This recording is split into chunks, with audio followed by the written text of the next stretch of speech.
Hey strangers, welcome to a new video. আজ হচ্ছে তোমাদের সাথে শেয়ার করবো একটা লোভনীয় একটা আচার, কুলের আচার। আমার তো খুব পছন্দের একটা রেসিপি। আমার খুব ভালো লাগে মা যে কুলের আচারটা বানায়, কুলের আচারটা খেতে। তো আজ ভাবলাম তোমাদের সাথে সেই রেসিপিটা শেয়ার করি। তো চলো, পুরো ভিডিওটা স্কিপ না করে ভিডিওটা দেখতে থাকো, কুলের আচার কীভাবে বানাই।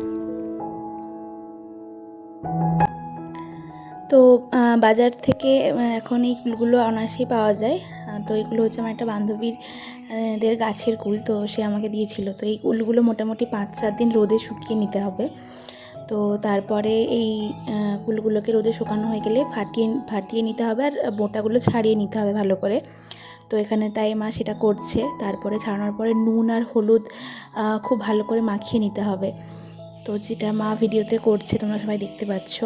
তো এটা মাখানোটা ভালোভাবে হয়ে গেলে তো এটা আরও 1 থেকে 2 দিন রোদে শুকিয়ে নিলে ভালো হয়। বাট আর টাইম ছিল না বলে শুকানো হয়নি। তো তোমরা যারা করবে তো তারা অবশ্যই নুন আর হলুদটা মাখিয়ে আরও 1-2 দিন রোদে ভালো করে শুকিয়ে নিও। তো মা আর নুন হলুদ মাখানোর পরে এরমভাবে কুলোতে বেশ কিছুক্ষণের জন্য এরমভাবেই রেখে দিয়েছিল। তো তারপরে একটা কড়াই বসিয়ে তাতে বেশ কিছু শুকনো লঙ্কা, তার 5 ফোড়ন আর গোটা ধনে ভালোভাবে দিয়ে নাড়িয়ে নিতে হবে। খুব বেশি পুড়িয়ে ফেলা চলবে না, হালকা করে ভেজে নিতে হবে, যেটা কাঠখোলায় ভাজা মশলা বলে। তো সেটাই করে নিতে হবে। এই মশলাটা একদম আচারের শেষে দেওয়ার জন্য তো এটা ঢেলে রাখছে মা। মশলাটা তুলে নিয়ে তারপরে কড়াইতে পরিমাণ মতো তেল ঢেলে দিতে হবে। তো তারপরে 2টো তেজপাতা, শুকনো লঙ্কা দিয়ে ভালোভাবে নেড়ে চেড়ে তো তারপরে যে কুলগুলো শুকনো করে রাখা যে কুলগুলো ছিল তো সেগুলো দিয়ে দিতে হবে। তো সমস্ত কুলগুলো দিয়ে ভালোভাবে কড়াইতে কুলগুলো নেড়ে চেড়ে নিতে হবে। তো কড়াইতে ভালো করে কুলগুলো নাড়াচাড়া হয়ে গেলে একটা পাত্রে গুড়টা বেশ কিছুটা গুড়, মানে পরিমাণ মতো যে যেরকম মিষ্টি খেতে চায় তো সেই পরিমাণ মতো গুড় একটা বাটিতে ভিজিয়ে রাখতে হবে বেশ কিছু সময়ের জন্য। তো মা সেই জন্য গুড়টা ভিজিয়ে রাখছে। তো তারপরে গুড়টা একটা ছাঁকনির সাহায্যে গুড়টা ভালোভাবে ছেঁকে নিতে হবে, যাতে কোনো দানা না থাকে, দানা বা নোংরা যাতে কোনো কিছু না থাকে। তারপরে ওই ভিজিয়ে রাখা গুড় জলটা কড়াইতে দিয়ে দিতে হবে।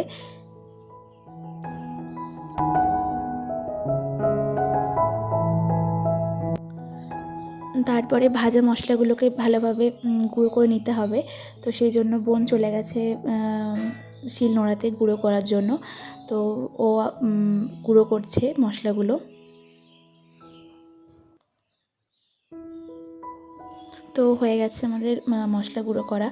আর এইদিকে মা কুলগুলোকে নাড়াচাড়া করছিল, মানে নাড়িয়ে যেতে হবে কুলগুলোকে, রেখে দিলে হবে না, তাহলে নিচে লেগে যাবে। তো দেখতেই পাচ্ছ তোমরা কি সুন্দর কুলগুলো টোপা টোপা হয়ে ফুলে উঠেছে। এগুলো কিন্তু ফাটানো ছিল, বেশিরভাগই ফাটানো ছিল। তো তারপর এরকম টোপা টোপা হয়ে ফুলে উঠেছে। 10 থেকে 15 মিনিট এরকম মিডিয়াম জালে, খুব হাই জাল দেওয়া চলবে না, তাহলে নিচটা লেগে যেতে পারে। তো এরকম মিডিয়াম জাল দিয়ে কুলটা ভালো করে মিশিয়ে নিতে হবে গুড় জলটার সাথে।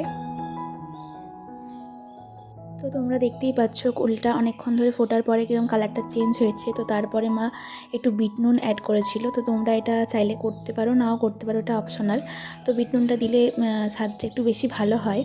তো গুড়টা মানে অনেকটা ফুটে ফুটে অনেকটা কমে এসছে কুলটা। তো শেষে মা ভাজা মশলাটা দিয়ে দিল। তো সবার শেষে ভাজা মশলাটা দিতে হবে। তো দিয়ে আরও বেশ কয়েকবার নাড়িয়ে নিতে হবে।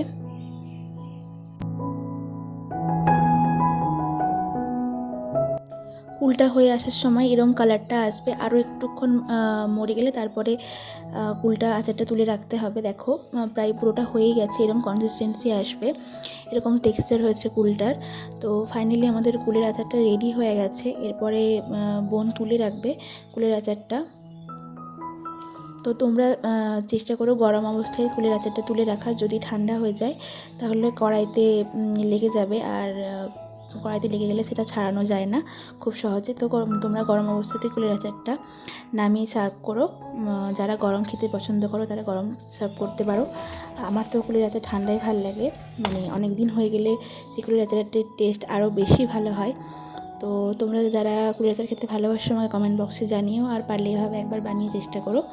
আশা করছি তোমাদেরও খুব ভালোভাবেই হবে। তো এই ছিল আজকে আমার কুলের আচারের রেসিপি। কেমন লাগলো তোমরা কমেন্ট বক্সে জানিও। তো দেখা হচ্ছে পরবর্তী কোনো একটা ভিডিওতে।